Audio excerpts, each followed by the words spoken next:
C'est l'aboutissement du travail d'une année. Au GAEC des Champis, à La Bresse, ces deux agriculteurs ont reçu il y a quelques jours ces panneaux, témoins de leur accompagnement sur la gestion des prairies, dans le cadre d'une convention entre la communauté de communes des Hauts-de-Vosges et la Chambre d'agriculture, initiée il y a 2 ans.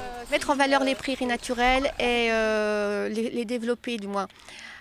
Voir en fonction des intrants qu'on peut mettre dedans pour qu'elles s'améliorent avec les problématiques d'herbe, les problématiques d'eau, les problématiques d'engrais et ce genre de choses. Il y a un panneau qui va être mis devant les prairies pour expliquer aux touristes, aux promeneurs, de ne pas marcher dans la prairie, que c'est l'assiette des vaches. Ces panneaux ont également une vocation pédagogique pour inviter les promeneurs au respect des prairies permanentes qui représentent 60% des surfaces agricoles du département et sont avant tout une ressource économique. Sur le territoire de la communauté de communes, 2 exploitants ont répondu cette année à l'appel de la Convention.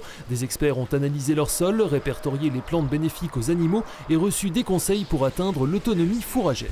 J'ai tout de suite été plus ou moins partant parce que c'est quand même important sur la vie d'une exploitation, la surface fourragère. On achetait du fourrage et du coup on avait moyen de bouger certains leviers pour devenir autonome en fourrage. L'exploitant finance 50% de l'accompagnement, le reste est pris en charge par la collectivité qui mise sur l'avenir. Je pense qu'on a un gros challenge, on a beaucoup d'éleveurs sur notre territoire, on a beaucoup d'éleveurs qui vont être concernés par un départ en retraite dans les 10 ans à venir. On ne pourra mettre que des éleveurs, on ne va pas mettre des céréaliers sur notre territoire et les inciter, leur dire on est à côté d'eux et faire un lien vraiment entre le décideur politique et l'éleveur et le jeune éleveur qui démarre sa carrière professionnelle. En 2026, une nouvelle convention entre l'intercommunalité et la Chambre d'agriculture devrait voir le jour, axée cette fois sur la gestion de l'eau dans les exploitations.